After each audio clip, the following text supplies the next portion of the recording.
All right, welcome to another EA Sports UFC 4 video. I made it to the top 100, so I decided to make a striking tutorial.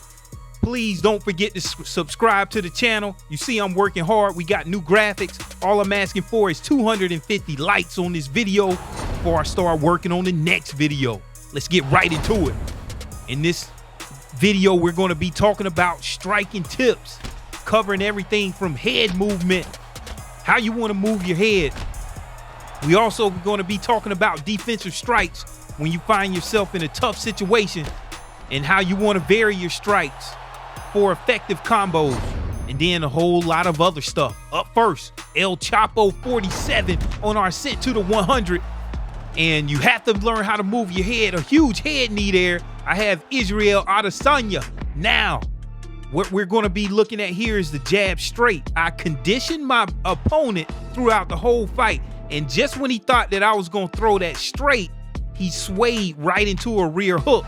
So that's one tactic that I want to talk about, is conditioning your opponent, and that is doing something in repetition so they think that you're going to do it, and all you're going to do is setting them up for the counter. Now we got a guy that I never beat, Find the Door. Very tricky. One thing, if you want to defend this pull counter, you need to hold high block, not low block. And anytime you find yourself on the ground as a striker, you want to get back up. And all I did was make sure that he didn't posture up, and the ref eventually stood us up. So that's one option if you want to get back to the feet.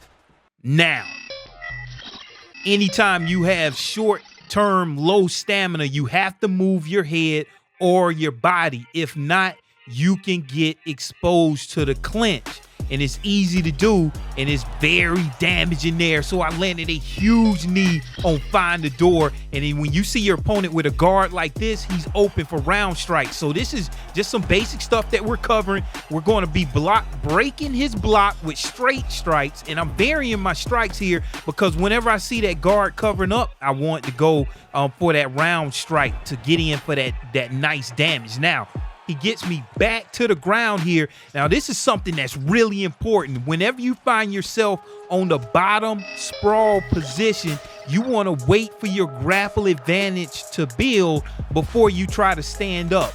Here, I might have taken too many shots, but you see my grapple advantage is at the top, and when I get up, it's immediate. But I did not defend the takedown again. And now, I'm back in this position. We wait again until our grapple advantage fills up, and now this time whenever we stand up, we want to hold L2 R2, okay? And you want to hold this through the entire animation. And look, you get back up and you're back on the feet, where I have a huge advantage there on Find the Door. I got a nice check, and there it is. Broke his block, and a huge right hand by Masvidal. Now we got the fight exactly where we want to, a huge 1-2. And now I'm just varying up my strikes, throwing a combination of straight strikes and round strikes, low, high. Vary your strikes up to keep your opponent guessing, high and low. He doesn't know which way to go. The only thing that he can do is go for the takedown here, but I'm still pressing him.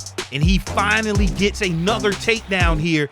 And I'll be honest, man, he's so tricky on the ground. It's a good thing that the time ran out, because he was getting that submission. But I was able to get a huge victory on a very tough ESFL opponent and a guy that's in the top 100 himself, Find the Door. Now, Fatso 420, 365. We're going to be talking about another concept here of frame advantage. There, whenever I face some of these wrestlers, I like to pre-deny the low block, because there's nothing they can do at range but hit you down low or shoot for a takedown. But we're going to be talking about frame advantage here. And when I talk about frame advantage, I'm going to be trying to trigger some animations where they have to have a longer recovery. So like right there, the switch kick, and then I get my combination off. Okay, so I'm trying to trigger these animations so I can have advantage in throwing my strikes while they are recovering. So let's see if I can trigger another one. So here's a switch kick, and he recovers, and then I start throwing my strike right there. So let's see if we can do it again. Anytime that you have an opponent that you need to figure out how to get in, this is what I like to do. Try to trigger these animations so you can be at an advantage to throw your strikes. There, leg strike, you see the recovery, and I was able to have frame advantage in that situation. He whipped the strike, he didn't move his head, grab the clinch, do some damage in the clinch. All right, here, my opponent is aggressive, and there I threw some intercepting strikes. If he threw anything other than a jab, I want to intercept that with my jab straight. Okay, so that's what I was looking for some defensive strikes. Anytime I'm right here against the cage, I'm looking for it. But here, I was pre-denying, and this is real important. This is a gym. Now I'm throwing knees, and watch, he escapes to the clinch side. And that's what you want to do. If you know somebody is throwing knees, you can block those knees against the cage if you move toward that clinch side. That's a gem right there that a lot of people do not know. And you can block those body knees. Huge lead uppercut there by Tony Ferguson. And now look, back in that position, he's trying to go to the open side, and I'm throwing knees, but look, he can't escape. You need to go to the wizard side on that. Okay, now, later in that fight, a huge right hand by Tony Ferguson to knock out my opponent on the way to the top 100. I won all striking categories in that fight. Now, the championship fight, the one that I couldn't wait on, the very first matchup between myself and no other than Bruce Lee Rob. This guy has the style to beat me every single time. We've played countless matches on UFC 3, but this is a new day. This is UFC 4, and let's see what my favorite, most worthy opponent has for me. Very talented on the feet. He has Robert Whitaker. I have Israel Adesanya. And so this is one thing I want to talk about. Bruce Lee Rob is good at predicting my jab and able to evade that with sways and throw combinations instead of one strike. That's what I got to get good at. And he's good at pressing you and breaking your block. So I have to try to slow him down with the clinch this year with UFC 4. You got to move your head because there's no clinch denial. Now look at Bruce Lee Rob, how he's varying up his strikes, and I'm trying to find the intercepting strikes, and he knows that, and he's moving his head and swaying out of the way of that. And all I can do right here is clinch him up to try to slow him down. We got 5 rounds to go, and he's acting like this is a blitz match. Now, my favorite combination, lead front kick followed by a straight in a 1-3 combination. I love that. Now, surprisingly, Bruce Lee Rob takes it to the ground, and the ground and pound is very devastating in UFC 4, so why not? So right here, I just maintain calm. If I don't get my post or my sway, I just go right back to blocking, and I'm able to get the posture down. Now, I'm in a very dangerous position, and luckily, I get the post, and all it takes is one block, and you don't have to block or post or sway every single strike. Then just go back to regular blocking, and that should be enough to get you your fighter back postured down, your opponent. And so here, from here though, you don't want to get in that situation, and what I did, I denied his posture up, okay, from half guard. And so look, he's doing it again, denied it again, and then I can quickly get my get up position, especially against the cage. And that's the difference between winning and losing there. And so, and there, look at that, man, he's pressuring me, and look at these defensive strikes. Like I said, you throw anything other than a jab, I'm looking to intercept that, and he knows that I'm throwing those straight strikes, and he's moving his head. So that's the meta of this fight here. Bruce Lee Rob knows my every move, and look, he's trying to break the block, and I use the side steps to get out of the way of that. Now, second round coming up. Bruce Lee Rob pouring on the pressure, and I'm looking, and I engaged battle a little bit too quickly, and he got a huge knockdown because my head health was low. And here again, at the end of the second round, I'm making a mistake, trying to get fancy, just looking for answers, and Bruce Lee Rob capitalizes. This guy is an ESFL veteran. You can't make any mistakes. Third round here against my worthy opponent, Bruce Lee Rob. I want to test him on the ground now to see what he has. And so I was able to get a posture up, And I'm like, look at this. I'm getting away with a couple of strikes. I know it's got to be hurting because his head health was already kind of low. And there it is. You can't just throw that get up out of there. And so, look, he's swaying right into my hooks. And I'm like, he's in trouble. And huge right hand there by Israel Adesanya to get the win when I was down. It's an MMA game. You got to know all aspects of these games.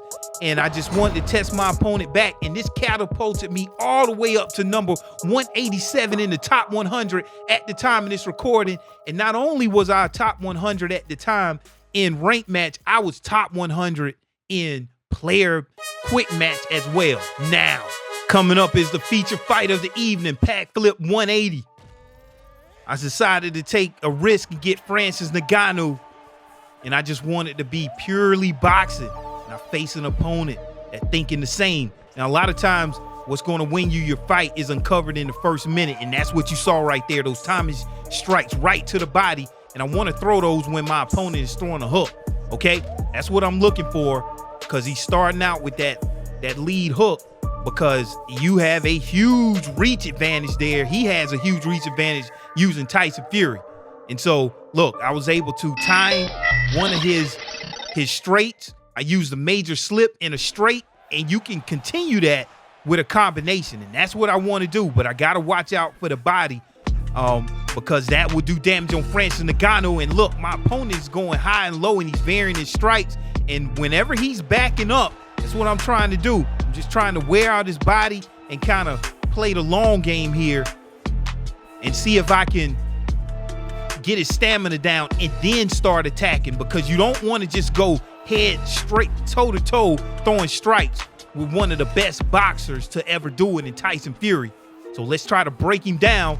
And the reason why I want to time those strikes whenever he's throwing his hooks is because his stamina is low, and then I'm hitting him in the body. Now, the second round.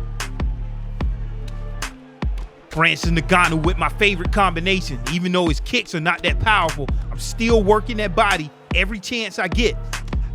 And what you want to do in this stand-up is make your opponent whiff. Stay right there out of range. I was able to get the clinch. A huge right hand there from the power of Francis Ngannou. You can't play around with him. That right hand is lethal. Over 100 power with his base power and his perks. It's just so deadly. You can't take one of or two of those, and now I'm getting in my bag with the jab uppercut followed by the jab straight. I'm feeling comfortable getting a little bit closer here as he's slowing down. Now in the third round, we hear the drama music building up, and I've done my work. Gotta be careful, but I'm like a shark in the murky waters looking for my prey, because I see my opponent. He's looking weary, he's moving his body, and I know that stamina is hurt. So I'm just looking for the right opportunity and the right moment to strike. He's getting rocked with Francis Ngannou. Boom! Huge left hand there by Francis Ngannou, and it's silent. Nothing else to say. Francis Ngannou makes it an early night for my opponent in Tyson Fury. And this is why I picked Francis, because he has that power. And that's one thing about the striking. Take your time. Systematically break your opponent down.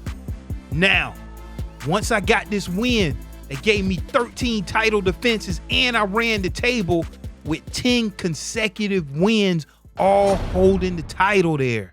So I worked real hard on this video. So you guys, please support me. I really want you guys to join my Discord. IMUHBOXER Gaming. It's going to be a link in the description. And one reason I want you guys to join, I'm going to be having a tournament. Yes, the Boxers Cup, $100 to the winner. Join the Discord to enter in more details.